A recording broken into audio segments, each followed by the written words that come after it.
تو فرق ہو جائے گا 1.4 نہیں 4.4 اور اس پہ لوگ یہاں پہ وائبلا مچا سکتے ہیں. تو اس کے لیے لوگوں کو سمجھانا ضروری ہے کہ دیکھیے جب آپ امپورٹ کرتے ہیں جاپان کے ساتھ آپ کے ڈیفیسٹ ہے, آپ کی باقی ممالک کے ساتھ ڈیفیسٹ ہے.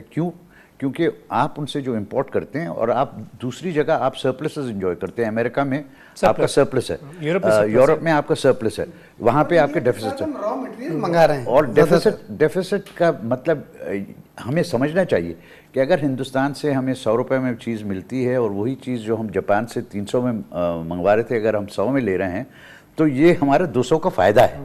یہ نہیں دیکھنا کہ انہوں نے ہم سے کتنا لیا, ہمیں دیکھنا یہ ہے کہ ہمارے لیے اکنامک بینیفٹ کیا ہوتا ہے. اور cheaper import is as much an economic benefit as an export. یہ ایک چیز ضروری ہے سمجھنے کے لیے. لیکن جو ہندوستانیوں کو سمجھنا ہے وہ یہ کہ پبلک پرسیپشن کیا ہوتی ہے. پبلک پرسیپشن میں جب یہ نظر آئے گا کہ صاحب آپ کا ڈیفیسٹ ہو گیا ہے 4.4 ارب تو یہاں وائبلا مچے گی. تو اس کے لیے ان کو کوشش یہ کرنی پڑے گی, چونکہ اب رشتے کو سدھارنا, خاص طور پہ تجارتی رشتے کو سدھارنا, اس میں ہندوستان کو زیادہ دلچسپی ہے بنسبت پاکستان.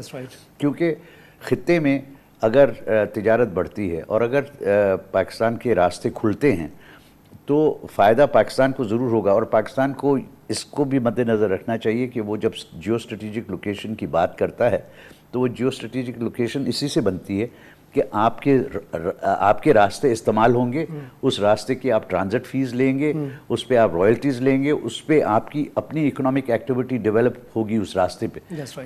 ان سب کو مد نظر رکھنا ہے. لیکن ہندوستان کو اس سے بہت زیادہ فائدہ ہوگا بنسبت ہمارے ہندوستان کے ذریعے نیپال کے ساتھ ٹریڈ کرنا یا بنگلہ دیش کے ساتھ ٹریڈ کرنا. تو یہ چیزیں مد نظر رکھتے ہوئے میرا ہمیشہ تاثر یہ رہا ہے کہ ہندوستان کو دیکھنا ہوگا کہ کون سے ٹیکسٹائلز ہیں جہاں پہ ہمارے ایڈوانٹیجز ہیں اور ان ایڈوانٹیجز کا ہمیں فائدہ لینا ہے. آپ نے جو بات کی ٹرانزٹ کی, ہم جانتے ہیں کہ انڈیا بہت زیادہ انٹرسٹڈ ہے بنگلہ دیش سے بھی ٹرانزٹ روٹ لینے کے لیے, اور اس کے لیے India is willing to pay $1 billion. Sir Creek کے حوالے سے بات کرنا چاہوں گا کہ سر کلیک کے حوالے بات کریں تو 1969 سے لے کر اب تک ہم دیکھتے ہیں تقریباً 8 سے زیادہ راؤنڈس ہو چکے ہیں ایز فار ایز آئی نو. تو وہ جو راؤنڈس ہوئے ہیں آپ کیا سمجھتے ہیں کہ جو معاملات طے ہوئے ہیں in the days to come common map very soon will be able to see in دیکھیے اس میں بھی ایک انا کا مسئلہ پھنسا ہوا ہے. لائک سیاچن یہاں بھی لائن سمندر میں 180 ڈائریکشن میں جا رہی ہے یا 210 میں جا رہی ہے, تو وہ جو کون اب ہے نا وہ ریڈیوس ہو گئی ہے. بٹ آپ کے پڑوس میں ایسے کئی ایشوز ہیں جیسے یو اے ای اور ایران کے درمیان آئی لینڈز ہیں وچ آر شیئرڈ. وہاں پہ جو کچھ ہو رہا ہے اس کی آئل آمدنی بوتھ کنٹریز آر شیئرنگ. اسی طرح اور وہاں پہ قطر کی سائڈ پہ بھی ہیں.